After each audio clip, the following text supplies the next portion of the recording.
Bonjour tout le monde et bienvenue à ce nouvel épisode du Spot, le podcast qui parle d'information géospatiale, d'urbanisme, de BIM, d'environnement, etc. Avec moi, mon fidèle co-animateur, Jonathan. Comment ça va, Jonathan? Ça va bien, merci, toi. Ah, ça va, ça va. Dis-moi, Jonathan, est-ce qu'on a encore cette semaine nos merveilleux commanditaires? Ouais, nos fidèles partenaires. Donc, on va essayer de s'en rappeler. La liste est longue. On a K2 Géospatial. Exact. On a L'Arbre et Associés, Arpenteur Géomètre. On a Jacques Artaud. On a Balise. On a Coda. Et on a H4G Géomatique. Donc, merci à tout le monde. Vous Merci. rendez le podcast possible. Donc, un grand merci là, pour les commandites. Ouais, merci à notre auditoire également. Ouais, exact.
Cette semaine, Jonathan, on s'intéresse au monde du BIM. On reçoit les gens de chez BIM1. Donc, avec nous, Franck Murat et Marie-Pierre Lebel. Bonjour à vous deux. Bonjour. Ça va bien? Ben oui, ça va bien. Oui, très bien. D'habitude, on commence en faisant un petit chin là, Chin chin. pour lancer Chin, le podcast. parfait. Puis là, en plus de Santé, ça, santé. on a 2 invités en même temps. Ça, c'est Ah, super, ça. C'est une première fois que Ouais, c'est une première. on a la formule. Ouais.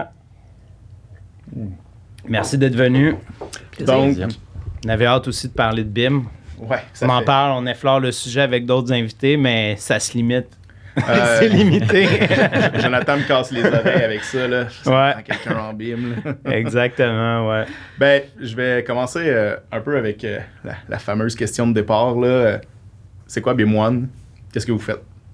Ok, parfait. Je te laisse. En une phrase, Pour moi, ok, 10 mots. je suis pas la bonne personne. Non, non, non, vas-y, laisse-le aller. Non, non. Ok, BIM1 en fait c'est une firme qui est spécialisée en BIM et gestion d'information. Donc, et on fait de la transformation numérique pour les organisations du domaine de la construction. Donc aussi bien des architectes, ingénieurs, entrepreneurs et entrepreneurs spécialisés et jusqu'aux donneurs d'ouvrage. Donc, et en fait on va les aider soit à réaliser leur projet en BIM, s'ils ont un projet, donc on va les accompagner pour les aider à mieux concevoir, mieux construire ou mieux exploiter et entretenir au final. Ou alors, on peut aussi les aider à déployer le BIM dans leur organisation. Donc, soit une approche projet, soit une approche vraiment corporative, où vraiment on va les aider à faire tout ce changement-là vers le BIM. Donc, Puis, peut-être, petite question là, de départ qui va paraître très peut-être simple et niaiseuse, là, mais c'est quoi la différence là, entre du BIM, du jumeau numérique, puis du scan conventionnel? C'est quoi le BIM? C'est quoi le BIM, en fait? Ben, en fait, Exact. si ta question, c'est par rapport au scan, le BIM et le jumeau numérique, pour moi, c'est 3 choses complètement distinctes. là. OK. Quand on parle de scan, tu sais, par définition, c'est du scan de quelque chose qui est déjà construit. Donc, c'est du relevé. Tu sais, on pouvait faire un parallèle avec de l'arpentage traditionnel. C'est du relevé de quelque chose qui est déjà construit. Quand on tombe dans le BIM, c'est du Building Information Modeling. Donc, c'est de la modélisation, de la numérisation de quelque chose qui peut être déjà construit, mais qui peut être à construire aussi, OK. dans un but d'opération. Donc, ultimement, c'est la réutilisation de l'information numérique dans un but de l'exploiter ultimement par la suite. Et c'est là que le jumeau numérique devient intéressant. Donc, c'est la réutilisation de cette information-là dans la phase d'exploitation avec le lien, par exemple, avec tout le IoT, le lien vivant, dans le fond, avec l'opération du bâtiment. Donc ça, c'est vraiment la portion plus jumeau numérique. Là. OK. Je ne sais pas si, c'est un c'est petit plus clair. élément. C'est ça. C'est juste un petit élément, dans le fond. Je sais même pas si on peut dire que le scan, c'est du BIM. Là. Ça peut rentrer dans le BIM, j'ai l'impression. C'est souvent un intrant. C'est un intrant. Hein? Il y a une synergie, clairement, il y a une synergie. Ouais. Mais c'est clair qu'on ne peut pas forcément dire que c'est du BIM en soi, mais on en parle très souvent. En fait, aussi, l'autre point, c'est que le BIM, c'est souvent aussi une manière de parler de l'innovation dans le domaine de la construction. Donc, des fois, en fait, je veux dire, autour du BIM, il y a beaucoup d'autres éléments. Des fois, on parle aussi de VDC. C'est un acronyme qui était très en vogue il y a quelques temps, beaucoup moins maintenant. Ouais, c'est vrai, ça. Qu'est-ce que ça veut dire, VDC? VDC, c'est Virtual Design and Construction. OK. C'était plus, on va dire... la définition, on peut regarder, il y a des définitions et des gens qui vont dire c'est deux choses complètement différentes, d'autres qui vont dire c'est très lié. En gros, c'était plus l'aspect, on va dire, concret de la réalisation, de l'utilisation d'outils connexes ou très proches du BIM, en fait. Donc, tout ce qui était plus éventuellement simulation lors de lancement des travaux ou d'échéanciers ou techniques de construction liées à des outils numériques, ça rentrait plus dans l'acronyme VDC. Aujourd'hui, l'acronyme VDC est vraiment en perte de vitesse. Là, on l'entend quasiment plus. Et c'est tout dans le BIM, on va dire. Mais la réalité, c'est que pour nous, maintenant, quand on rentre quelque part, on va rentrer, en fait, pour déployer le BIM. Mais des fois, c'est presque une sorte, entre guillemets, presque de cheval de Troie, dans le sens où on ouvre un monde où finalement on va aller regarder quelles sont les améliorations possibles en utilisant différents outils. Okay, donc oui, les outils BIM, pur et dur, on va dire. Puis on va regarder aussi est-ce qu'il y a des besoins de scan ou est-ce qu'il y a des besoins d'autres outils pour améliorer, on va dire, les processus de l'organisation. Tout simplement. Okay. Juste revenir avant, on y reviendra plus à tout ce qui est BIM. Mais BIM One, ça vient de où? Ça a été fondé quand puis pour quel besoin? Alors en fait, ça date maintenant, ça a quasiment 10 ans, on va dire. Bravo. L'idée de départ, en fait, c'est Jimmy Plante et Carl Veillette, qui sont les deux fondateurs, en fait, de ça, qui travaillaient dans le domaine de la construction déjà. Donc, Carl, qui était vraiment plus orienté architecture, et puis Jimmy qui était plus orienté, on va dire, TI, développement même logiciel, puis qui se sont rencontrés parce qu'ils ont travaillé ensemble, puis ils se sont dit, OK, il y a quelque chose à faire là, mettre ensemble l'innovation technologique et l'industrie de la construction, il y a clairement des choses à améliorer, il y a clairement quelque chose à faire. Donc, ils ont commencé à itérer sur cette idée-là, et puis ils ont lancé BIM One. Puis petit à petit, en fait, ça a grossi, notamment en 2015, ils ont lancé, on va dire, plus officiellement la compagnie. Puis un des premiers mandats, ça a été l'aéroport de Québec. Okay. Donc ils ont accompagné l'aéroport de Québec. Et là, ça a commencé à mettre, on va dire, BIM One sur la map, on va dire, au Québec. Et puis, en parallèle de ça, ils développaient des outils, des petits add-ins, des plugins, qui permettait de bonifier certains logiciels, notamment Revit. Et ça aussi, ça a permis de créer un peu le nom de BIM One, un peu plus même à l'international. Et donc, ça a démarré comme ça. Puis après, ça a évolué pour être ce que c'est aujourd'hui. Donc, aujourd'hui, on est plus de 30 consultants. Donc, voilà, à couvrir un peu toute l'industrie. C'est une firme de consultation, j'imagine. Oui. C'est vrai que, tu sais, on patauge dans ce monde-là chez H4G, là. Tu sais, je vois beaucoup de firmes qui, justement, offrent des services de création de plugins, que ce soit dans Revit, que ce soit dans... voyons, c'est quoi le... Pas Navisworks, mais à l'intérieur de Revit, là, c'est quoi le nom? Dynamo. Dynamo, exactement. Ouais, okay. C'est ça. Fait que ça a parti de ça. Puis... Après ça, vous êtes vraiment plus spécialisé comme consultation pour aider des firmes. C'est qui, en quelque sorte, à qui vous vous adressez? OK. En fait, oui, c'est ça. On est un peu parti de ça. Il y a eu les deux, le développement logiciel, on va dire, de plugin. Maintenant, c'est un peu moins ce qu'on fait. On va le faire encore, mais on focus beaucoup plus sur la partie accompagnement. Mm-hmm. Et donc, on va le faire quand il y a un besoin. Développer des plugins. Mais l'accompagnement qu'on va faire, c'est vraiment pour tout les acteurs et actrices de l'industrie, en fait. Donc, aussi bien des firmes de professionnels, architecture, ingénierie, que des entrepreneurs et entrepreneurs spécialisés, que des donneurs d'ouvrages, public ou privé là. Donc on va vraiment c'est un peu aussi ce qui fait notre spécificité, on va dire, c'est que on a du monde qui ont travaillé un peu dans toutes ces différentes organisations. Donc on va avoir des gens qui sont plus spécialisés en architecture, d'autres qui viennent plus du domaine de la construction, ce qui nous permet d'avoir une vraie connaissance de l'industrie et d'être en mesure d'apporter des réponses à des problèmes concrets qu'on connaît déjà en utilisant d'autres méthodes. Donc c'est vraiment sur le cycle complet, on va dire, le cycle de vie complet, et l'ensemble des intervenants qu'on peut accompagner. C'est intéressant ça, je me demandais, c'est quoi le profil type d'un travailleur chez BM1? C'est des gens, ingénieurs, géomaticiens?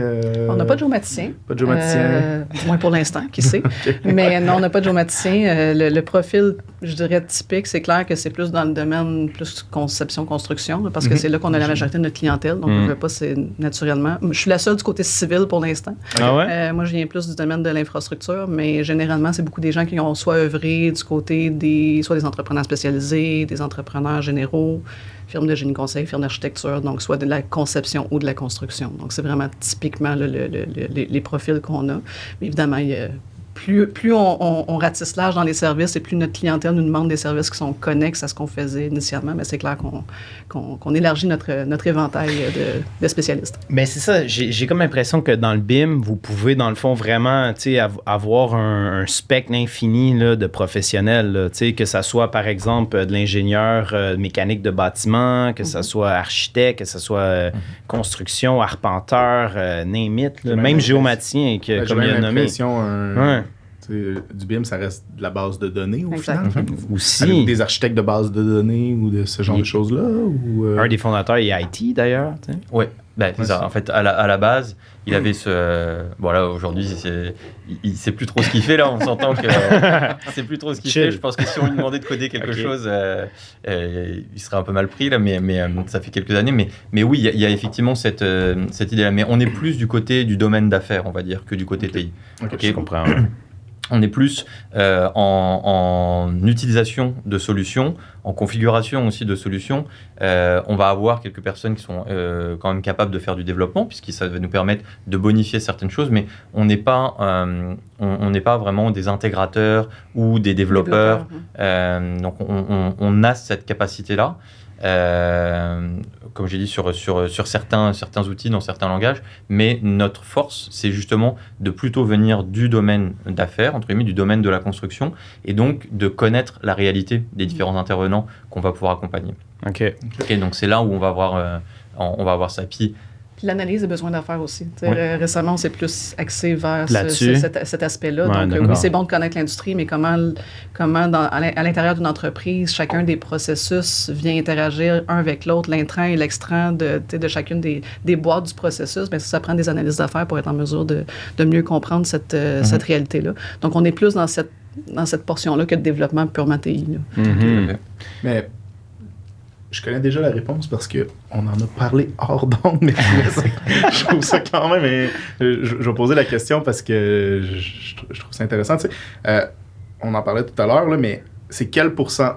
Le BIM, c'est utilisé où? C'est utilisé principalement en conception, principalement en phase de mise en chantier, en opération. Comment c'est utilisé le BIM, en fait, en général?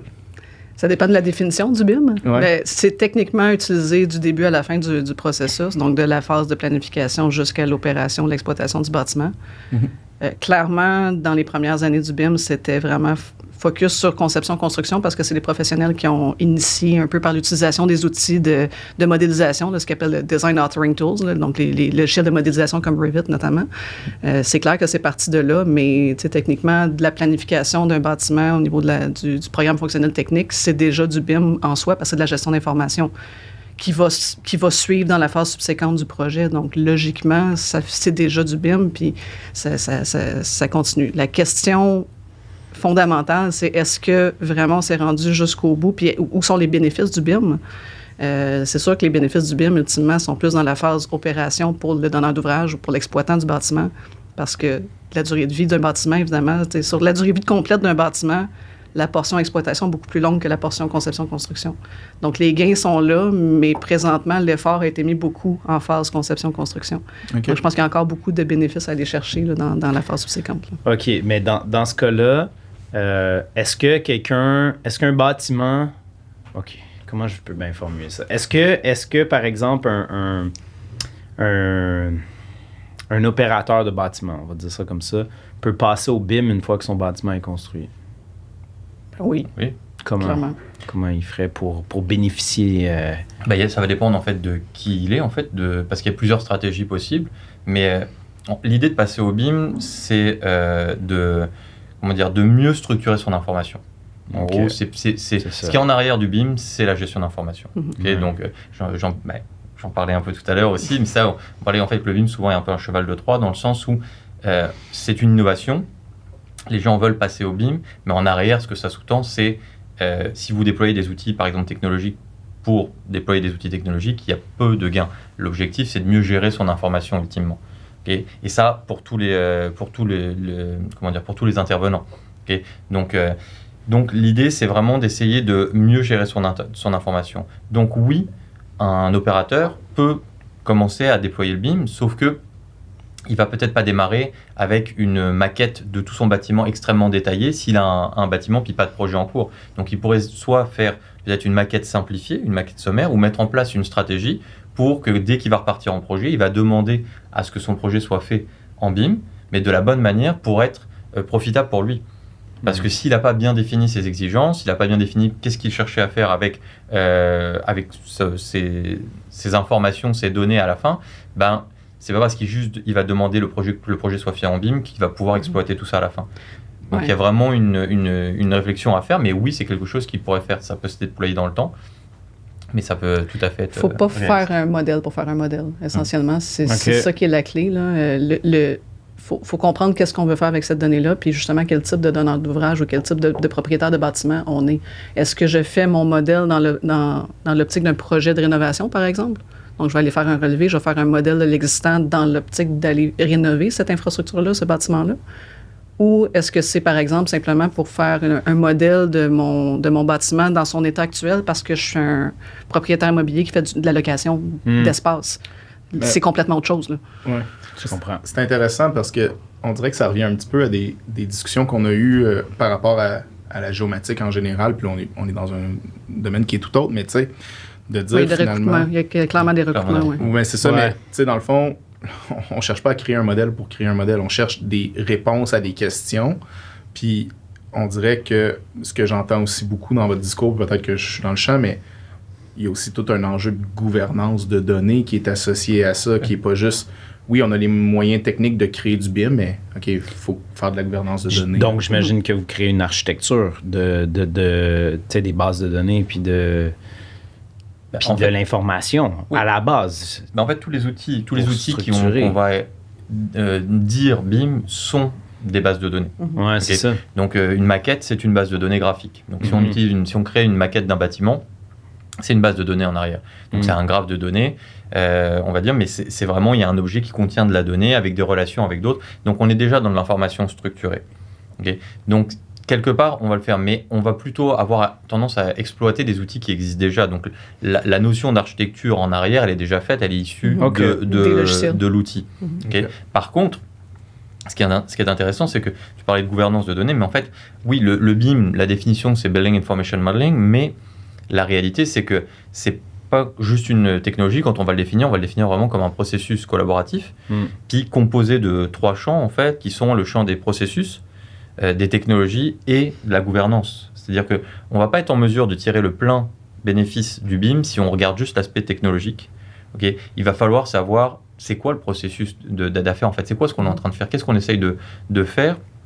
Quel est notre besoin réel pour voir comment on va pouvoir en tirer profit. Puis derrière, il y a toute la question de la gouvernance. Est-ce que ça nécessite de changer, par exemple, nos équipes? Est-ce qu'il va falloir réorganiser un peu nos équipes internes par rapport à ça?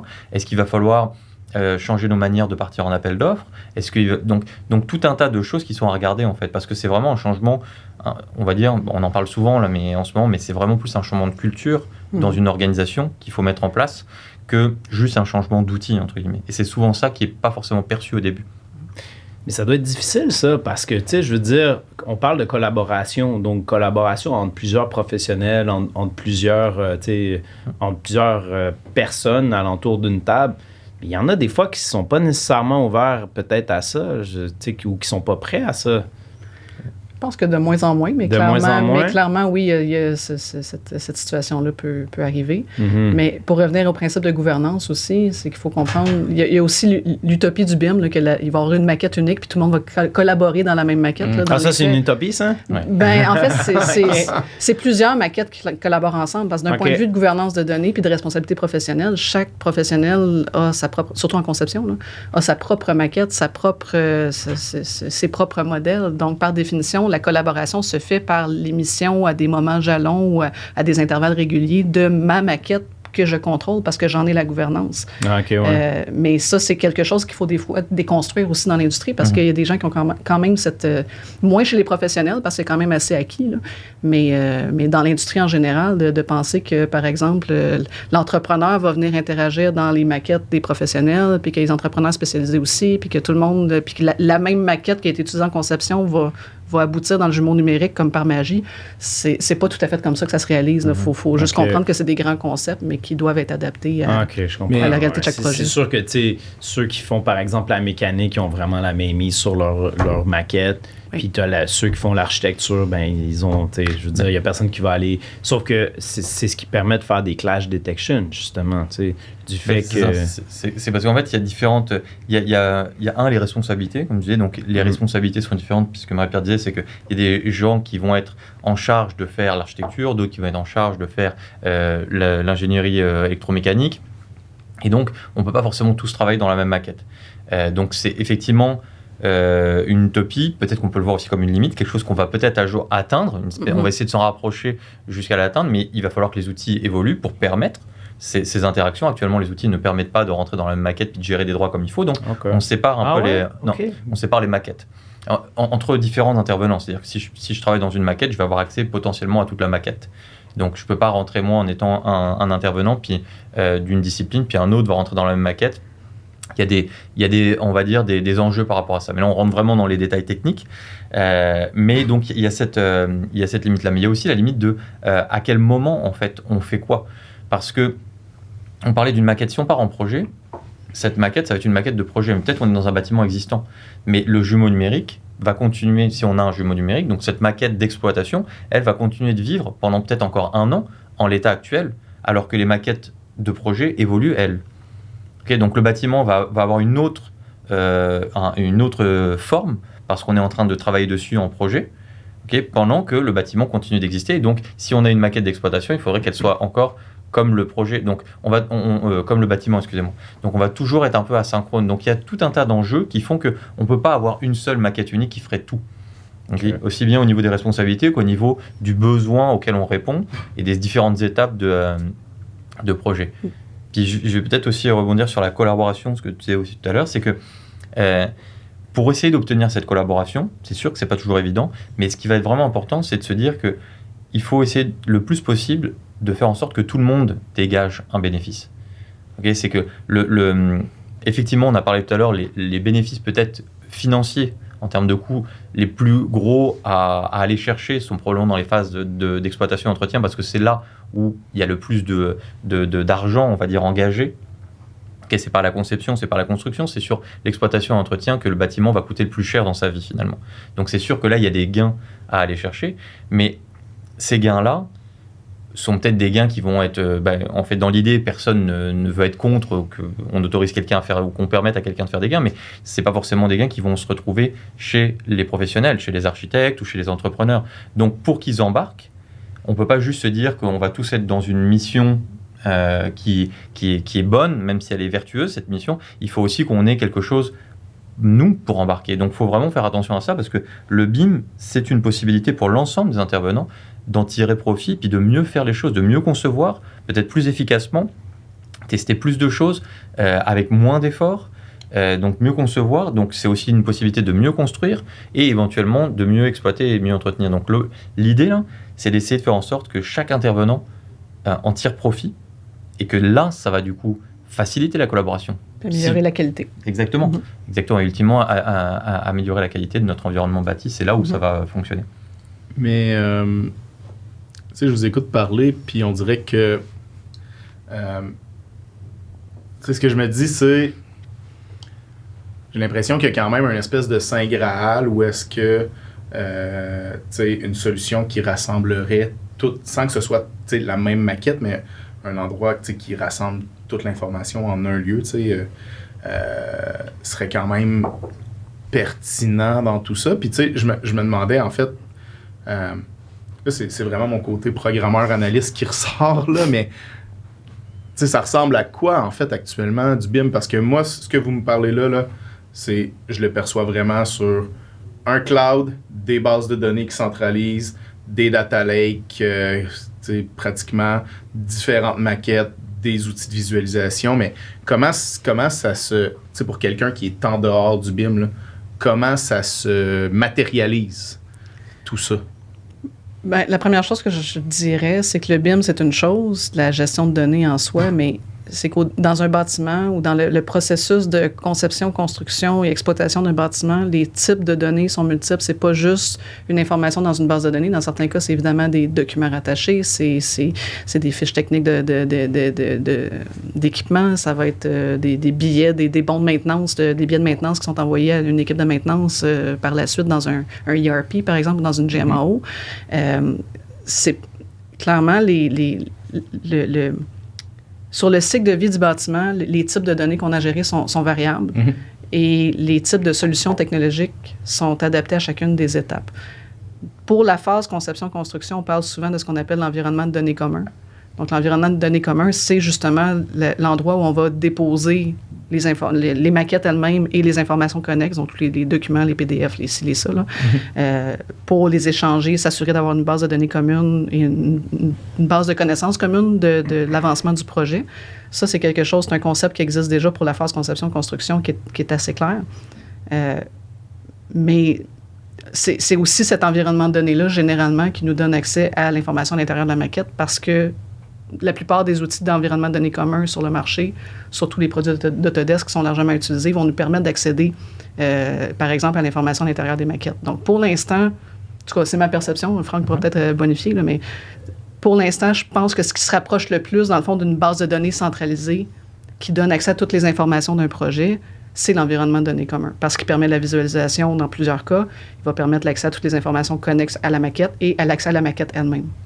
Fait que pour moi, c'est ça qui est la centralisation. Ceci dit, pour la phase subséquente, qui est l'exploitation, puis la transition vers les bases de données de GMAO, les ERP, puis peut-être les GIS aussi pour certains types de donneurs d'ouvrage, c'est un autre type de besoin. Donc, l'environnement de données commun à cette étape-là n'est plus... C'est plus le même type d'environnement de données commun, dans le fond, à cette étape-là. Est-ce que la gestion de ressources humaines fait partie du BIM aussi? Ça dépend ce que tu entends, ouais. Définitivement en tenir compte. Parce que, tu sais, je veux dire, avec le BIM, tu fais de la gestion de projet, right? Donc, de la gestion de ressources aussi. Tout à fait. Plus dans ce style-là que je veux dire. Mais je dirais que nous, la manière dont on va le voir, l'approche qu'on va amener, c'est vraiment de dire, OK, oui, on fait du BIM, certes, donc il faut qu'on maîtrise tout ce qui est processus et technologies liées au BIM, mais on a besoin aussi de connaître vraiment l'industrie, parce que sinon, il faut comprendre que le BIM, c'est une expertise de support, quelque part. Ouais. C'est quelque chose, c'est une manière c'est un coffre à outils, c'est une approche, en fait, comme la gestion de projet, on peut en être une, puis justement, c'est quelque chose qu'on va regarder aussi. Donc, on va travailler donc, sur les processus technologiques, sur l'industrie de la construction elle-même, sur la gestion de projet, puis sur la gestion du changement. C'est vraiment, au minimum, ces 4 sphères qu'il faut travailler, on va dire ensemble, pour réussir à amener des améliorations dans les organisations où on va aller. Donc clairement, la notion de gestion de ressources humaines est un point extrêmement important. Quand on va faire un développement, déjà, de s'assurer d'identifier en fait qui sont les personnes qui vont vouloir embarquer, peut-être celles qui vont avoir plus de difficultés à embarquer. Donc comment est-ce qu'on va réussir à faire transiter, on va dire, tout le monde? Comment est-ce qu'on va réussir à les amener? Parce que l'idée, on ne peut pas juste dire, OK, oui, on embarque avec ces personnes-là, puis pas avec les autres. Celles qui ne veulent peut-être pas embarquer, ont peut-être énormément de compétences ailleurs, et c'est juste qu'elles peut-être qu'elles ne veulent pas embarquer avec raison, parce que le projet ne leur paraît pas forcément suffisamment cohérent. Donc, il faut peut-être mieux travailler là-dessus. Ensuite, il y a une réorganisation parfois des équipes. Donc, c'est sûr que tout l'aspect en fait humain est central au niveau du BIM. En fait, on gère essentiellement de l'humain quand on fait ça. Ça, c'est sûr et certain que les outils sont là, mais on n'arrive jamais avec une recette unique. Dépendamment de quelle organisation on va accompagner, quel est le profil de l'organisation, puis quels sont les différents profils au niveau de ses ressources internes, on va amener une solution qui va être différente et qui va être adaptée. OK. Est-ce que c'est peut-être juste un point particulièrement par rapport à la pérennité de données aussi, là, parce que ces données-là, une fois qu'on les livre, disons, suite à la mise en service du bâtiment, l'information est chargée dans une maquette ou d'un jumeau numérique ou peu importe, mais cette donnée-là, il faut qu'elle soit maintenue aussi. Donc, nécessairement, même du côté de l'exploitant, il y a justement une gestion du changement, il y a des changements de paradigme au niveau des équipes internes chez l'exploitant qui vont peut-être changer aussi la définition des rôles de certaines personnes ou comment l'entreprise va gérer cette gestion de données-là dans le futur. Fait que nécessairement, ça passe par des ressources humaines, ça passe par une évaluation des ressources. Il faut qu'il y ait un suivi serré. Changer une porte, il faut prendre par exemple une famille de la porte avec les bons specs, j'imagine. Tu sais, quand par exemple, c'est juste un exemple comme un autre, là, mais quand le bâtiment évolue, tu sais, si on va avoir une maquette à jour, j'imagine que c'est quand même la responsabilité de quelqu'un, là, mais dans la phase d'exploitation. Mais en fait, ça, c'est que si on part en conception-construction, oui, on va avoir des maquettes qui vont nous servir à représenter le projet, ensuite à mieux le construire. Mais quand on arrive en exploitation-entretien, l'information ne va pas forcément vivre dans la maquette elle-même. Donc, je reviens un peu peut-être sur ce que disait tout à l'heure Marie-Pierre, justement, c'est que oui, on parle d'environnement de données commun, qui est une source convenue d'informations, dans lequel on se dit qu'on va échanger de la donnée à ce moment-là, puis elle est, entre guillemets, plus facile à mettre en place conception-construction, parce que c'est temporaire, on a ce besoin-là, les gens n'ont pas d'autres outils pour échanger, donc il faut avoir ça. Pour éviter le courriel, là, on s'entend. L'avantage, c'est que les maquettes ne peuvent pas passer par courriel. Donc, obligatoirement, c'est trop gros, donc on est obligé de travailler avec autre chose. C'est quoi, BIM 360, genre? Par exemple, donc il y a des outils, ce que je disais, des outils comme ça, mais on peut, même sans aller jusqu'à un BIM 360, on peut avoir des outils comme un SharePoint ou des choses comme ça qui peuvent être utilisés pour déposer des maquettes, puis on va ajouter généralement une plateforme collaborative où on va pouvoir rentrer dans la maquette pour visualiser, commenter. Donc, un environnement de données commun, c'est pas une solution. D'ailleurs, ça rebondit un peu sur ce que je disais, c'est que c'est un écosystème qu'on met en place pour réussir à répondre à tous les besoins qu'on va avoir. La solution couteau suisse qui ferait tout là, c'est toujours le même enjeu. Est-ce qu'on va... Soit on fait tout, mais un peu tout mal, soit on essaye de prendre des solutions qui sont spécialisées, qui font toutes les choses bien, puis on essaye de les mettre ensemble. Donc les deux existent. Tu as des solutions qui vont être dites backbone, puis qui vont essayer de tout faire, puis des fois, tu te rends compte que c'est difficile vraiment de les mettre en place. Puis il y en a d'autres qui vont être très, très, très spécialisées, mais qui vont avoir des API ou de l'interopérabilité des normes, en fait, qui va permettre d'être plus interopérable. Donc là, ces deux choses-là existent. Mais si je reviens donc à ce que je disais par rapport à la maquette, c'est que l'information qui est hébergée dans la maquette, quand elle va aller en exploitation-entretien, une partie de l'information va probablement être diffusée dans les systèmes en place, comme le système de GMAO, comme le système de gestion technique du bâtiment, ou le BMS ou BAS, peu importe comment on l'appelle, mais comme le système de contrôle d'accès, etc. Donc, il faut voir la maquette potentiellement. La première étape, ce serait de la voir comme un vecteur d'information. Donc, les maquettes vont être un vecteur d'information de la conception-construction vers exploitation-entretien. Mais après, elles peuvent se répandre dans les systèmes en place. Et donc, à ce moment-là, pour revenir au premier point, c'est de dire si je change une porte, est-ce que j'ai réellement besoin d'aller modifier la maquette? Peut-être pas en fait, parce que si la géométrie, ou si je la repeins, ou si je change un panneau, rien n'a changé au niveau de la géométrie, donc c'est juste la donnée que j'ai besoin de changer. Donc ça, peut-être que dans mon système de GMAO, je vais pouvoir dire, bon bah voilà, les portes, ça y est, sont repeintes, mon bon de travail est fini, mais j'ai rien à changer finalement dans ma maquette, c'est peu pertinent d'aller changer ça. Si par contre, je rebouche... Exactement. Si je fais un réaménagement ou tout ça et tout, alors là, j'aurai un besoin de retourner. Ouais, c'est plus dans ce sens-là que je voulais dire, sauf que j'ai pris un exemple un petit peu, simple. Comme par exemple, si, mettons, on réaménage dans une école bon, je sais pas, moi, ils font un atelier de, tu sais, le cours de technologie, là, quand t'es jeune. Fait que là, ils ont besoin d'avoir des tuyaux, des dépoussiéreurs, des trucs comme ça, puis on réaménage toute la salle mécanique, puis il faut passer des tuyaux. Ben, je pense qu'ils ont intérêt, dans le fond, de revoir la maquette pour les tuyaux, de remettre à jour, parce que le shaft, il est limité, là, tu sais, le shaft qui est le puits. Sauf souvent, la question des opérateurs de bâtiments dans ces types de projets-là, c'est que quand ça dépasse une certaine envergure, ils vont aller à l'externe chez des professionnels. Donc là, les professionnels vont devoir refaire des maquettes en prenant la première maquette comme un intrant, en allant faire des relevés. Puis là, ils vont recréer une nouvelle maquette qui va devoir être réintégrée dans l'ancienne maquette suite au réaménagement. Ouais. Ou quand c'est des petits projets, ben, des fois, ils vont le faire à l'interne avec une équipe d'ingénierie ou d'architecture interne. Donc, il y a comme 2 cas de figure, puis qu'il faut évidemment s'adapter au contexte de chacun. S'ils le font à l'interne, il faut les former. Il faut s'assurer qu'ils ont toute la compréhension de ce que ça implique de faire un projet de cette nature-là dans un contexte de jumeaux numériques ou de maquette existante. Ouais. C'est de la gestion du changement beaucoup. Là. Okay. Ça revient un petit peu, encore une fois, de la gouvernance, c'est-à-dire que j'ai l'impression qu'éventuellement, il y a une question de coût d'opportunité dans tout ça.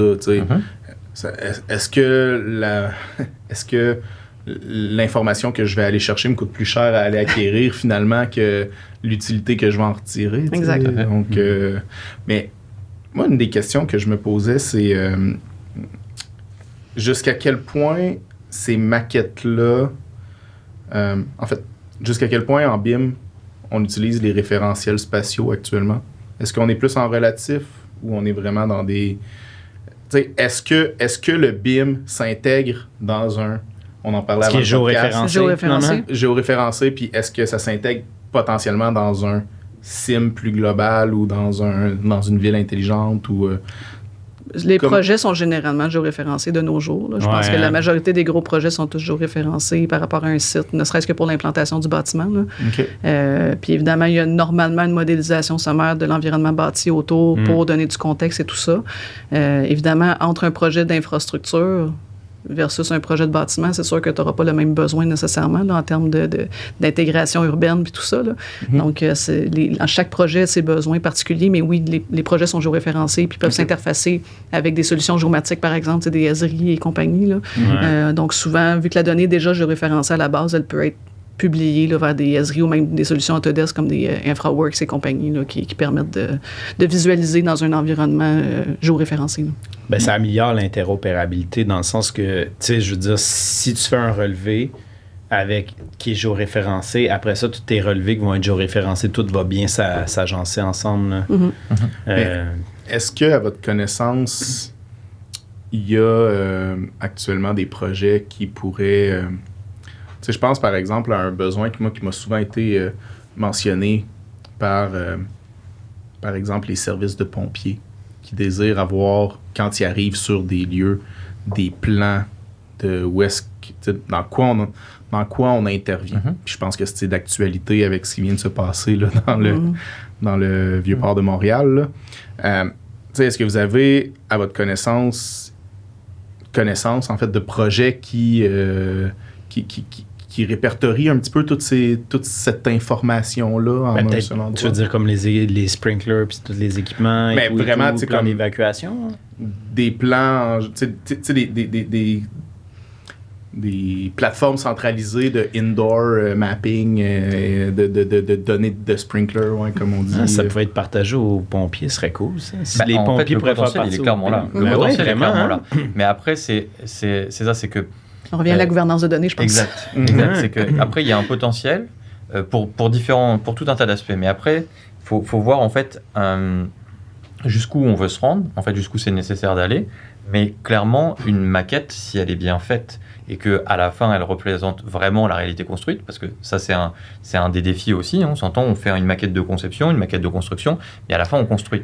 Donc il faut s'assurer qu'en fait on va vraiment construire comme on a conçu. Okay. Et puis que finalement la maquette qu'on récupère à la fin, elle est vraiment conforme à tout ce qu'on a ajusté éventuellement sur le site, sur le chantier. Okay. Donc il y a un travail à faire. Mais donc admettons qu'on a une maquette qui est conforme à la réalité construite. Clairement, cette maquette pourrait être utilisée même pour faire des simulations d'évacuation, pour être envoyée à des pompiers alors encore une fois avec toute la notion de gouvernance, jusqu'où on veut aller, jusqu'où on veut partager ça, mais oui, les pompiers pourraient faire une simulation avec un casque de réalité virtuelle pour voir comment est-ce qu'ils peuvent se rendre dans le bâtiment et éventuellement dans un avenir plus ou moins proche, on pourrait imaginer qu'ils pourront avoir même un casque de réalité augmentée et naviguer dans un bâtiment en feu. Quand il est complètement enfumé et qu'on voit rien. Mais avant de se rendre jusque-là, avant que ça marche, mais c'est tout à fait faisable. Puis il y a déjà eu des tests, des projets pilotes qui ont déjà été réalisés sur ce genre de choses.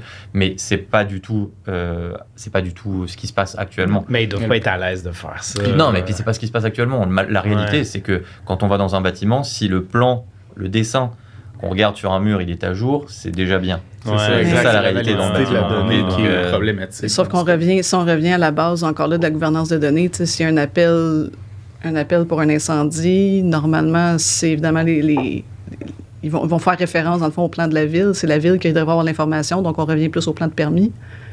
Donc, est-ce que l'information des plans de permis est vraiment conforme à la réalité, au TQC du bâtiment? Est-ce qu'il y a réellement des TQC qui ont été envoyés suite à la construction?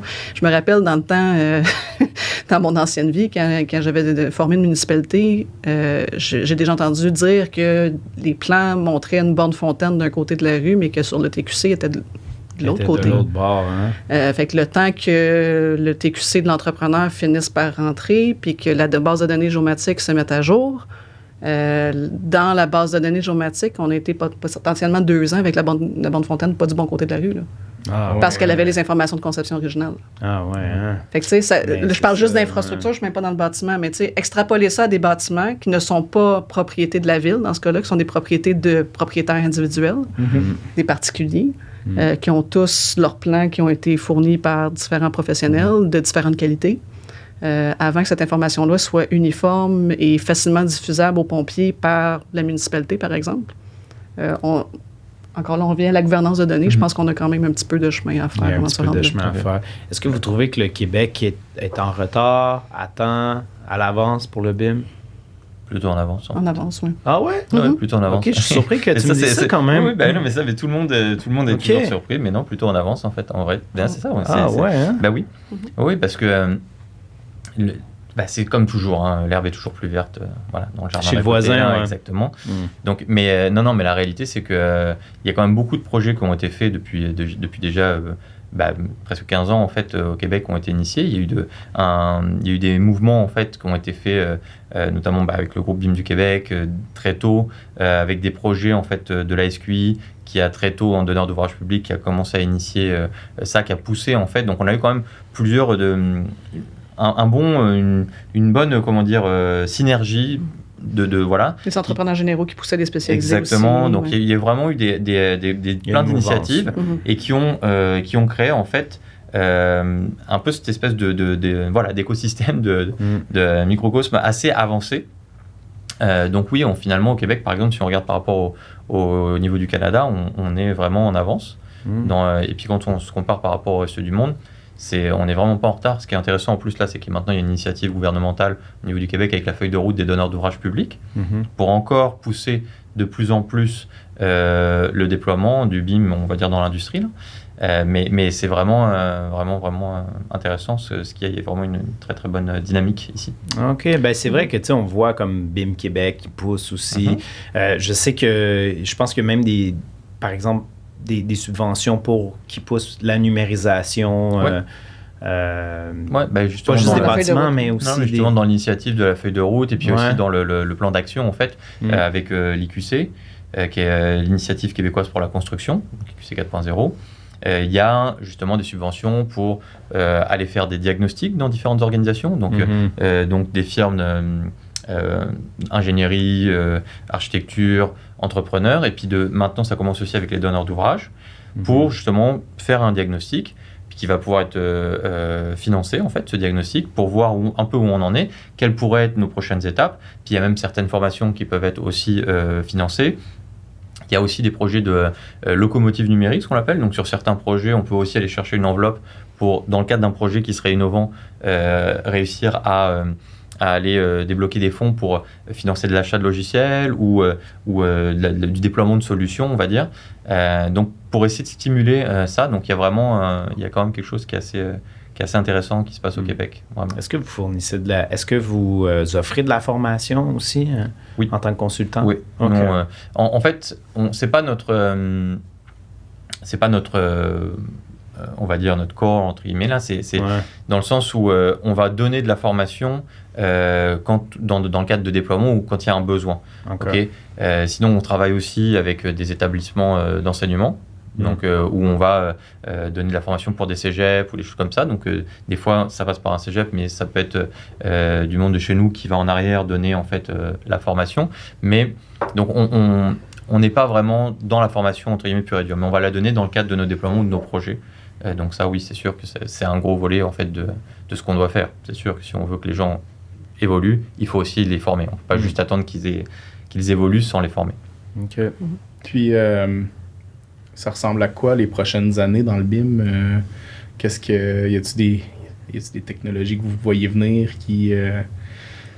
j'ai comme l'impression, puis peut-être que je me trompe, encore une fois, je suis pas tant du milieu, mais en géomatique en général, il y a de l'air d'avoir une bonne adéquation entre jumeaux numériques et intelligence artificielle.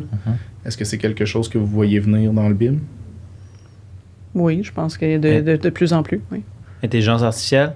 Oui, ça va venir partout, de toute façon, l'intelligence artificielle. Mettons, y a-t-il des initiatives qui est déjà mise en place au niveau de l'intelligence artificielle qui peut aider? Dans les plateformes, c'est déjà le cas. Là, je pense que dans les plateformes, c'est déjà annoncé. Là, je veux dire, des gros manufacturiers comme Autodesk, notamment, le mentionnent, là, qui font appel à l'intelligence artificielle. Identification d'objets.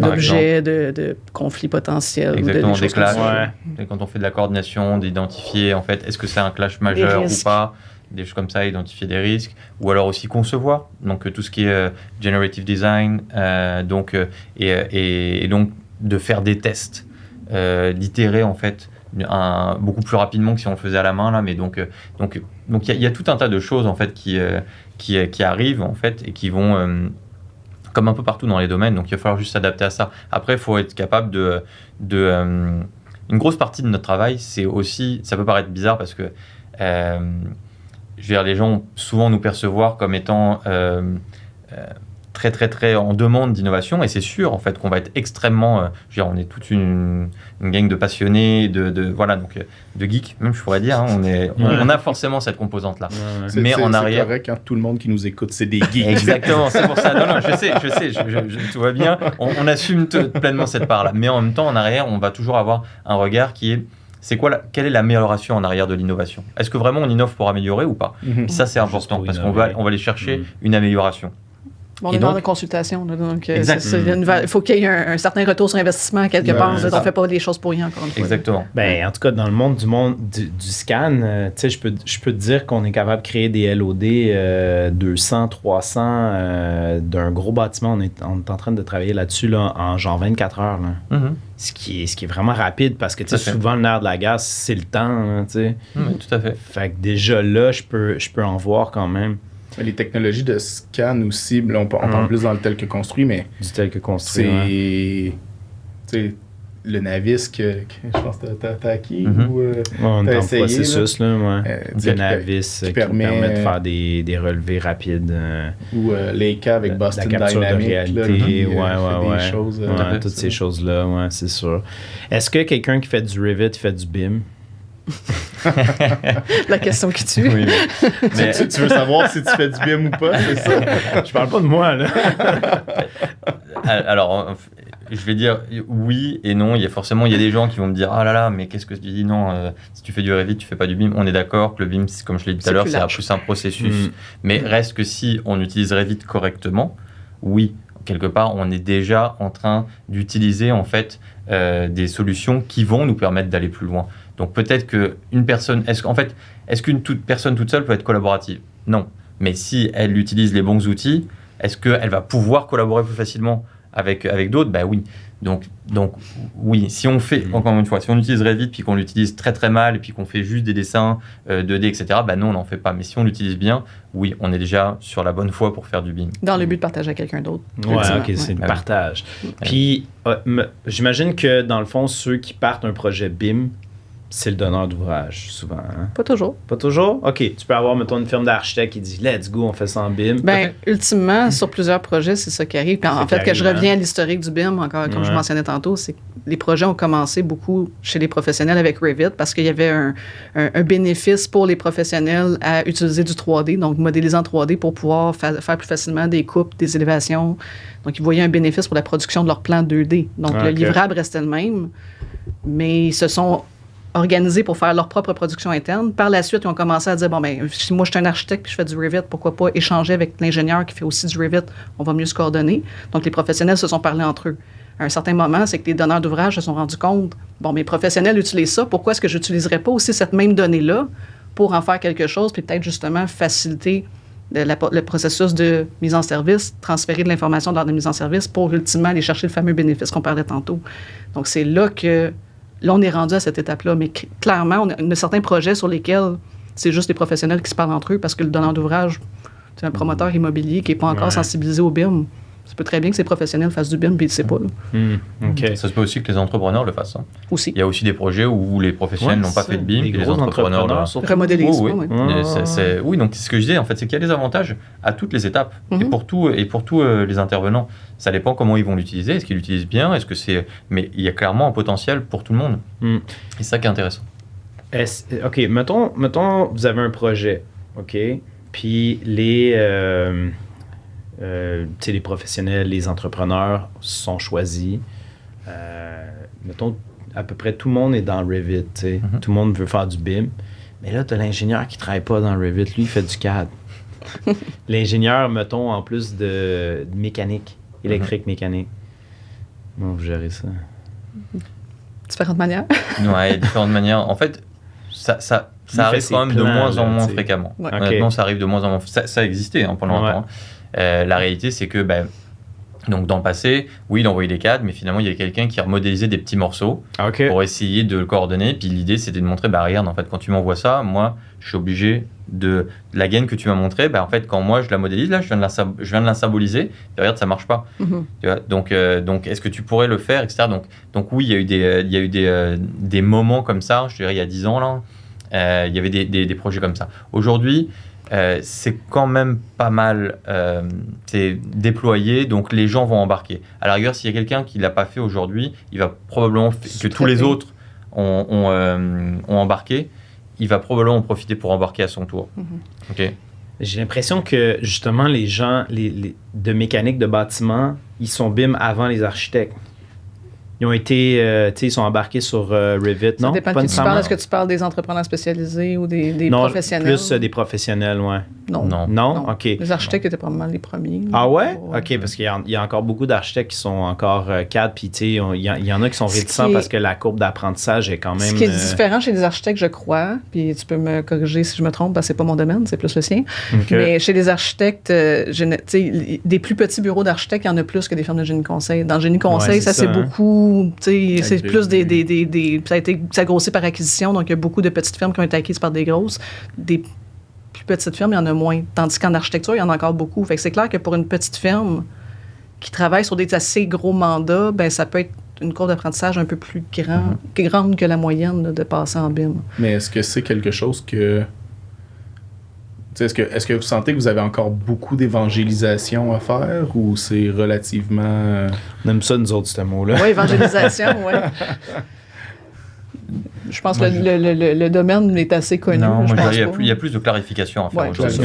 L'évangélisation, c'était ce qu'il fallait faire il y a 10 ans, 10-15 ans. Mais en fait, moi, je suis arrivé en 2007, puis c'était vraiment les premiers projets qu'on faisait. Puis effectivement, là, ce que tu disais, c'est les architectes commençaient à embarquer. Encore beaucoup qui étaient un peu qui connaissaient pas forcément, qui commençaient à embarquer. Après, les ingénieurs en structure embarquaient aussi relativement rapidement. Mécanique, ça a été plus dur. Ouais. Exactement, parce qu'en fait, dans les outils de base, ce qui se passe, en fait, c'est que dans les outils de base, les fonctionnalités de structure sont quasiment toutes là, out of the box, en gros. Tu achètes un logiciel et tu démarres et tu as quasiment tout ce qu'il te faut pour pouvoir démarrer un peu. En architecture, c'était un peu moins le cas, mais il y avait quand même pas mal de bibliothèques d'objets qui nous permettaient quand même de le faire. En électromécanique, pas du tout. toutes les bibliothèques étaient très, très, très mauvaises, on va dire. Donc, ça a été plus long pour eux pour embarquer. Mais ils ont embarqué, on va dire. Puis ça, après, on parle essentiellement plutôt des grandes firmes. C'est vrai qu'il y a beaucoup d'architectes, de bureaux d'architecture qui sont 5 personnes et moins. Donc là, ça va être plus difficile peut-être pour eux pour embarquer. Les coûts. Donc ça, c'est ce qu'on vivait à l'époque. Mais à ce moment-là, on parlait d'évangélisation. Okay. Aujourd'hui, ce qui se passe maintenant, c'est plus de clarifier. Parce qu'en fait, ça s'est diffusé. Puis un peu de manière automatique, c'est que quand ça se diffuse, généralement, ça se dilue aussi un peu. Donc aujourd'hui, il y a tout le monde connaît un peu, mais des fois, il y a des amalgames qui sont faits, il y a des fausses perceptions. Donc on est plus dans une étape, dans une époque où il faut plus clarifier et essayer de consolider les choses. Augmenter la qualité dans certains cas. La qualité s'est dégradée avec le temps. Je dirais pas dégradé, mais c'est plus que, il y a des gens qui sont peut-être partis dans une tangente initialement, puis que là, il y a eu du roulement de personnel, puis des fois, les librairies ne se sont pas nécessairement maintenues, puis il peut y avoir différents contextes. Là. Il doit y avoir une bonne gestion à faire là-dedans. Mais quand tu parles de librairie, tu parles de librairie de famille? Ouais, d'objets. Librairie d'objets qui vont permettre de me dire, moi, j'ai toutes mes pompes, ou toutes mes tables, ou toutes mes portes qui sont déjà préparées, ce qui va me permettre d'utiliser ça. Donc ça, parce qu'en fait, beaucoup vont les développer à l'interne. Mais après, juste pour revenir sur la qualité, donc je pense que la qualité, elle est meilleure qu'avant. C'est juste que la qualité a évolué parce que justement, il y a quand même plus de connaissances. Mais c'est juste que on va atteindre un certain niveau minimal qui augmente, mais il y a plus de difficultés, si on veut, à comprendre en fait jusqu'où on peut aller, ou quels sont les vrais enjeux, etc. Des fois, il y a une compréhension en fait de « Ok, j'ai vu une conférence ou j'ai vu quelque chose, donc ok, je veux m'en aller vers ça. » Mais la réalité qui est en arrière n'est pas forcément toujours bien connue, parce que tout le monde parle de jumeaux numériques, tout le monde parle de BIM aujourd'hui, tout le monde voit que ok, mon voisin il a fait ça, ma voisine a fait ça, etc. Mais au final, est-ce que ça va pouvoir s'appliquer pour moi? Est-ce que on n'a pas forcément pris le temps de comprendre comment ça se passe, mais on veut ça. Donc c'est plus ça. Et donc là, c'est là où je dis qu'il y a une diffusion, ce qui est très très bien, une diffusion, mais il y a des fois peut-être des incompréhensions qui sont à clarifier. Donc au final, c'est positif. Mais il faut juste continuer de clarifier les choses. J'ai l'impression que quand les firmes d'architecture, ils font tellement du BIM différemment, là. Est-ce que je me trompe? D'une firme à l'autre? Oui, d'une firme à l'autre, comme par exemple leur template, la façon qu'ils créent les familles. On dirait que justement, est-ce qu'il y a des normes au niveau de l'architecture pour par exemple, la façon qu'on va, comme l'épaisseur des murs, des trucs comme ça, je sais pas si tu vois ce que je veux dire. Oui, non, tout à fait. En fait, je vais prendre celle-là. Oui, vas-y. Je te laisse. Non, mais en fait, il y a des différences, puis en même temps, c'est quand même très similaire. Quand même.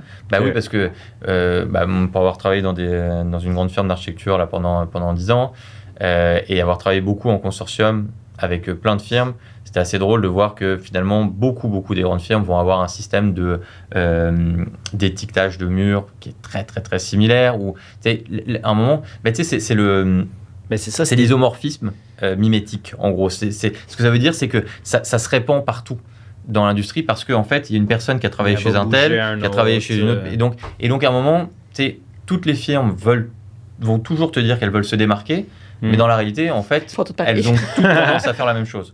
Mais c'est un phénomène sociologique. Enfin, voilà, donc, on va essayer de se démarquer, mais la réalité, c'est quelque part, on a tendance à s'aligner. Et c'est correct. Mais donc, après, c'est sûr qu'il va y avoir peut-être des mini-spécificités, il va y avoir les noms qui sont différents, il peut y avoir ce genre de choses. Mais au final, ce qui est vraiment intéressant, c'est qu'il faut se poser la question, est-ce que ça vaut vraiment la peine d'imaginer qu'il va y avoir une norme, un standard qui devrait être appliqué à tout le monde, puis finalement, tout le monde doit être contraint dans cette norme-là, mais finalement, va peut-être moins bien communiquer. C'est-à-dire, en gros, c'est tout l'enjeu de la langue, par exemple. Souvent, je pense... Est-ce qu'il faut vraiment que tout le monde, dans le monde entier, parle une seule et même langue? On a essayé l'espéranto, ça n'a pas marché du tout. C'est l'anglais, on se rend compte que oui, l'anglais, c'est une langue qui est parlée un peu partout, mais elle est parlée de manière très différente un peu partout dans le monde. Tout le monde l'apprend, puis la transforme. Donc, c'est une des langues qui est le moins bien parlée, entre guillemets, dans le monde. Elle est parlée partout, mais et moins bien, en fait, si on essaie de regarder avec un point de vue très standardisé. Mais en même temps, elle est très bien parlée dans plein d'endroits parce que tout le monde se comprend. Donc c'est un peu normal aussi, je pense, d'essayer de faire en sorte que, oui, il y a des choses qu'on veut standardiser ou qu'on veut essayer d'aligner, on veut harmoniser, mais c'est normal aussi d'avoir certaines différences. Parce qu'au final, ce qui est quand même intéressant, c'est qu'on a une base de données. Ouais. Donc si la base de données est bien structurée, même si tu n'as pas donné le même nom à un paramètre, tout, tu peux toujours le remapper, tu peux toujours... Donc c'est ça qui est intéressant, tu peux quand même... Si je préfère quelqu'un qui a bien travaillé avec son standard, qui a très bien travaillé avec son propre standard, et puis recevoir cette maquette-là et voir que je vais pouvoir être très très réactif dans le traitement de l'information, plutôt que quelqu'un qui a utilisé un standard qu'on lui a donné, et qu'on a 10 personnes qui ont utilisé tous le même standard, mais chacun à leur manière, pas vraiment structuré. Là, ça devient l'enfer à gérer. Ben, c'est ça, parce que j'ai vu avec le temps que ça a pu créer des frustrations des fois chez des gens. Parce que tu l'as pas écrit comme ça, tu l'as pas structuré, tu l'as pas étiqueté de la même façon comme nous on aimerait, fait qu'il fallait que je le refasse tout, mais en même temps, c'était pas mal fait, c'était juste différent. Ouais, mais c'est ça aussi. Ça c'est aussi il y a un peu d'humain aussi en arrière. Dire, chaque fois que tu reprends le document de quelqu'un d'autre, les gens ont toujours tendance à dire « Oh non, c'est vraiment mal fait ». T'as jamais entendu un électricien passer chez vous après qu'un autre électricien soit passé? C'est ça. Dans n'importe quel corps de métier, en fait. Je dis pas non plus que tout se vaut. On est d'accord. C'est exactement ça. Ça. Je dis pas non plus que tout se vaut. Il y a des manières qui vont être meilleures que d'autres. Mais c'est pour ça que je dis, si quelqu'un travaille bien, si on prend l'exemple de l'électricien, s'il a envie d'attacher tous ses câbles d'une certaine manière, puis un autre, à partir du moment où ils sont bien attachés, puis que c'est pas le fouillis complet quand j'essaye de comprendre, ça marche. C'est à moi après de me dire, lui il utilise des attaches bleues, lui il utilise des attaches rouges, c'est correct, j'ai compris. Si au moins il est structuré, puis que j'ai compris que le rouge je dois pas y toucher, le bleu ça va. Exact. C'est correct. C'est ça, en autant que ça pogne pas en feu là. Donc, après après quand même. L'harmonisation est quand même intéressante, c'est sûr, mais je suis loin d'être un défenseur d'un standard unique. Qui de toute façon ne va pas répondre réellement aux besoins de tout le monde. Donc il faut garder certaines spécificités, il faut regarder ce qui est fait. Si on peut repartir de ça, c'est parfait. Si on peut essayer de s'harmoniser, c'est parfait. Par exemple, il y a des règles qui se sont déjà harmonisées au Québec. Je veux dire, si on parle de très technique des gestions de sous-projets, il y a des choses qu'on a réfléchies il y a 10 ans, 15 ans. Qui sont toujours appliquées aujourd'hui. Qui s'appliquent. Mais c'est pas la SQ qui ont sorti des standards? Est-ce qu'il y a quelqu'un qui a sorti des standards, justement, BIM? Ça dépend ce que tu définis par standard. Là. Peut-être l'étiquetage, c'est des choses comme ça. Ils ont leur protocole. Ils ont leur protocole? Bon, c'est ça, des protocoles. Ils vont avoir un protocole, mais c'est plus leur protocole de gestion BIM ou des choses comme ça. C'est plus leur plan de gestion à haut niveau de gestion, mais ça ne va pas nécessairement dans le détail technique de quelle famille d'étiquettes tu vas utiliser, par exemple. Ça ne va pas à ce niveau-là. D'accord. Et puis, il y a d'autres donneurs d'ouvrage qui vont avoir aussi des... Donc, il y a des choses qui sont diffusées. Puis après, parce qu'après, il y a des normes. La norme sur le ISO 19650, qui est la norme sur la gestion d'information. Il y a quelques normes aussi européennes. On peut en trouver, mais de là à standardiser vraiment complètement la manière de faire, non, c'est pas... Encore là, tu parles de la SQI, par exemple. La SQI, ça reste que c'est un gestionnaire de projet. Je vais t'en reprendre un petit peu. Oups, excuse-moi. C'est un gestionnaire de projet pour différentes entités gouvernementales qui ont chacune leur propre réalité de standards de dessin, par exemple. Le CHU de Québec puis le CHU Sainte-Justine n'ont probablement pas les mêmes standards de dessin. Là. Donc, ça a beau être le même client BIM, donc la SQI, par exemple, ils ont au final, c'est pas le même exploitant, donc le standard de dessin respecté sera pas le même. Fait que tu peux pas demander à la SQI de tenter de normaliser tout ce qui se fait au Québec, ça fonctionnera pas non plus. Mais tu sais, c'est drôle parce que je ramène ça encore une fois un peu dans mon domaine, tu sais, puis je regarde où est-ce que vous en êtes, puis je me dis crime. J'aimerais ça qu'en géomatique on soit rendu là parce que tu vas regarder les conduites d'égout dans toutes les villes, puis il n'y a pas une façon de normaliser. Non, c'est pas normalisé, il n'y a pas d'étiquetage, il n'y a pas de. Fait que, tu sais, même, je vous dirais, vous êtes quasiment un peu. Pas mal plus loin que bien des places en géomatique qu'on peut... moi, je pense que la géomatique a quand même... Pavé le chemin, peut-être. Oui, je pense que oui. Je pense que le BIM, c'est... en tout cas, on dirait que le BIM s'est inspiré de la géomatique avec tout ce qui est, tu sais, à la fois la gestion de la donnée spatiale avec les tables derrière.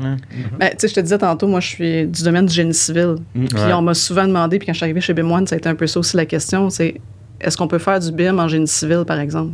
Mais le BIM en génie civil, c'est justement un intrant géomatique. C'est les conduites qui rentrent. Après ça, oui, on va faire de la modélisation 3D pour des besoins de suivi de quantité, pour des besoins de conception, mes couches de pavage, ces choses-là.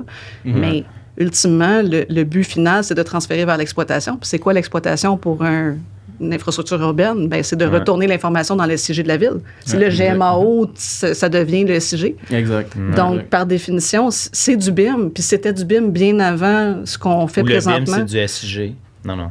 Ben, il y a des amalgames à faire, mais tu comprends que ma perception de consultante plus du côté infrastructure, qui a une certaine connaissance, mais qui n'est pas une spécialiste en SIG non plus, c'est clair que pour moi, le côté infrastructure a toujours fait un peu de BIM. Si on parle de gestion d'information, c'en est de la gestion d'information. Est-ce qu'elle est normalisée? Je suis d'accord qu'il y a des enjeux, comme tu disais. Là, chaque municipalité a un certain standard différent. Là, mais, puis, des bases de données qui n'ont pas de radier de conduite, qui n'ont pas de dimension de conduite. Ils savent où ce qu'elle passe, mais ils ne savent pas c'est quoi. T'sais. Ils savent où ce qu'elle passe. Ouais, ou à peu près, c'est ça. Mais ça reste qu'au moins, ils ont une certaine information. Ils font une certaine gestion de l'information graphique, mais par définition, c'est un peu du BIM. Est-ce que c'est 3D? Peut-être pas. Est-ce que ça peut être remonté en 3D? Oui, ça peut l'être. C'est quoi le bénéfice, encore là? C'est une autre question. Exact. Bon, tout devient de plus en plus 3D. Ouais, c'est ça, Puis... Est-ce que vous avez déjà inclus des architectes paysagistes dans le BIM? Oui. De quelle façon?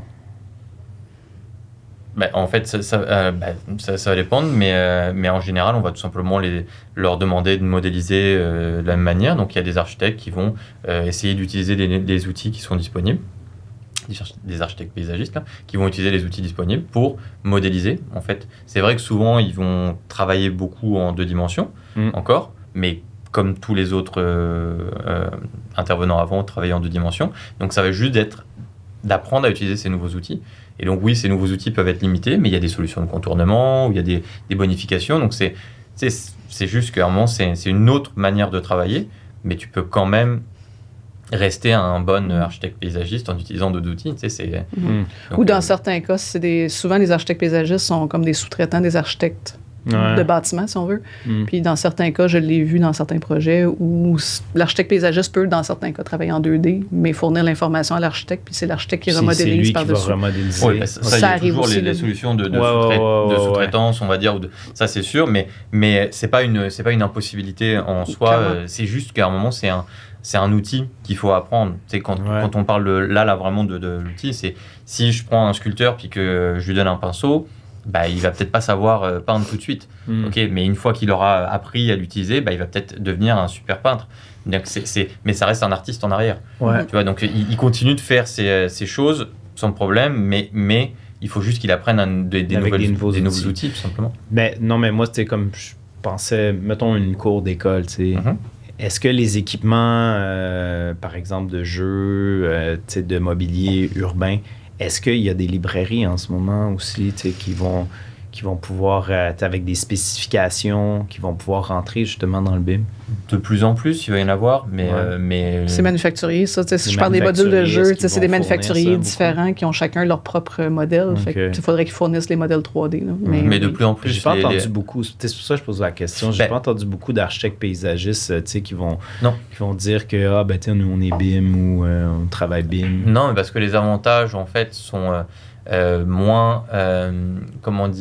sont peut-être moins visibles dès le début. Parce que les architectes paysagistes, la nature, on va dire, du travail, souvent, est plus de regarder à l'échelle du territoire, puis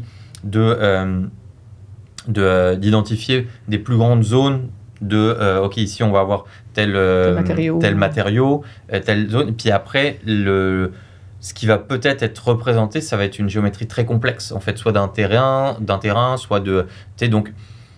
Donc, l'écart entre la simplicité de le représenter en 2 dimensions à haut niveau, puis après, en fait, de le travailler, on va dire, plus finement versus modéliser des éléments très complexes peut effectivement justifier le fait que ça prend plus de temps. Mais de plus en plus, on y arrive. Puis après, quand tu parlais d'un élément, c'est pour moi, au niveau des architectes paysagistes, commencer à faire différentes surfaces de terrain, des chemins, de positionner des objets justement comme des équipements, ça c'est relativement facile. Quand tu vas commencer à par exemple rentrer dans du végétal ou du minéral. Par exemple, si tu fais un décor, admettons, dans un parc ou des choses comme ça, c'est là où ça peut être plus complexe de rendre la finesse du travail que tu es en train de faire dans des outils de modélisation. Mais ça se fait. Mais c'est là où ça peut être peut-être un peu plus complexe. Mais souvent, si l'architecte paysagiste ne le fait pas, comme je disais tantôt, c'est que souvent l'architecte va vouloir le faire de toute façon, ne serait-ce que pour ses rendus architecturaux. Donc, sur des projets qui sont BIM, c'est ce qu'on voit souvent. Si l'architecte paysagiste ne le fait pas, au final, l'architecte va en faire une portion. C'est vrai que l'aspect rendu, mais qui pas... Je pense pas qu'on peut étiqueter ça BIM. Le rendu, c'est juste qu'il y a des outils dans Revit, il y a des plugins et tout qui permettent de faire. Ouais, il y a une différence parce qu'en fait, tu peux utiliser les maquettes que tu as modélisées pour t'en aller vers des outils de rendu. Mais par contre, des fois, pour la qualité d'un rendu, tu vas avoir besoin de plus détailler certaines choses ou tu vas utiliser d'autres outils. Par exemple, admettons, si tu dois représenter une tôle, le nom m'échappe là, mais du métal déployé par exemple. Ouais. Okay, donc si tu dois représenter ça, tu vas pas t'amuser dans une maquette Revit à modéliser ta tôle avec toutes les coupures puis ton métal déployé pour retrouver toutes les ondulations. Tu vas pas modéliser ça. Par contre, dans un logiciel de rendu, tu vas utiliser tout simplement appliquer un matériau sur ta surface qui va te le donner à la perfection, puis reste que dans ta maquette, en vrai, c'est une surface plane. Ouais, mais donc, il faut trouver le juste milieu. Okay, donc, ou pareil, si on devait faire un rendu de l'espace ici, dans une maquette, on ne va jamais aller modéliser tout ce détail-là. Mais dans un logiciel de rendu, je pourrais tout à fait faire en sorte qu'on ait vraiment l'impression que ce soit ça, même si je n'ai pas modélisé chaque élément. Donc, il y a un niveau de détail qu'on ne va pas forcément atteindre. Et donc, souvent, ce que tu dis, c'est que si les architectes vont intégrer des choses pour l'architecte paysagiste, ils vont probablement appliquer une texture. Exactement, appliquer une texture. Ils vont aussi symboliser ou schématiser, on va dire, ce que l'architecte paysagiste a fait pour pouvoir avoir un contexte autour de leur bâtiment, pour identifier les grandes zones, Mais après, peut-être qu'il y a certains objets qui vont juste être schématisés dans la maquette de l'architecte. La végétation, par exemple. Exactement. Ils vont venir mettre la végétation dans Enscape ou peu importe, là, dans des logiciels de visualisation, en se basant sur les plans 2D de l'architecte paysagiste qui ne fait pas du BIM, par exemple. OK. Il y a différents workflows. Ouais, c'est ça. Est-ce que vous diriez qu'Autodesk a genre un monopole sur le BIM? C'est monopole sur le BIM. Sur le BIM, c'est parce que le mot le BIM est peut-être un peu trop large. Est-ce que les logiciels Autodesk sont largement plus répandus pour ce qui est des concepteurs? Clairement, Revit est probablement 99% le logiciel utilisé dans la majorité des cas en conception. En fabrication, c'est peut-être un peu moins le cas. Il y a peut-être un peu plus de... Si on parle du côté structure, il va y avoir du Tekla, il va y avoir SDS2, il va y avoir d'autres logiciels sur le marché. Mais clairement, Autodesk a une grosse part de marché là, pour ce qui est de tout ce qui est conception. C'est le leader incontesté. En Amérique du Nord, surtout. Ça aussi, il faut voir. Oui, en Amérique du Nord. Un peu partout dans le monde, quand même. Mais il y a des endroits dans le monde où c'est un peu moins... la suprématie est un peu moins grande, quand même. Il y a d'autres solutions. En fait, si on prend Revit ici, comme le disait Marie-Pierre, 99% du monde utilise Revit ici. Mais dans d'autres parties du monde, comme en Europe, tu peux retrouver aussi Archicad, par exemple, qui fait assez fort. Et puis, bref, tu peux en avoir d'autres. Oui, un peu, mais ça reste quand même, à mon avis, très marginal comme part de marché. Je ne connais pas exactement la part de marché de toutes les solutions, mais ça va être très, très, très, très marginal. Donc, la force de... en fait, Autodesk, déjà avec AutoCAD était quand même... très très répandu. Donc, ils ont une force de frappe, on va dire, qui est... Les différences de coûts entre un AutoCAD et ce qu'on appelle une ASC Collection, là, qui inclut tous les produits Civil 3D, Revit et compagnie. C'est pas cher, hein? C'est quand même... La différence de prix était quand même relativement minime. C'était logique pour la majorité des gens de faire le saut. C'est un bon deal. C'est relatif. C'est toujours relatif. Ça reste cher. Mais non, mais c'est juste qu'aujourd'hui, l'écart fait qu'il n'y a plus d'écart, en fait. Mais parce que... Si on regarde le prix d'AutoCAD a continué de monter, est-ce que c'est vraiment différent du AutoCAD d'il y a 20 ans?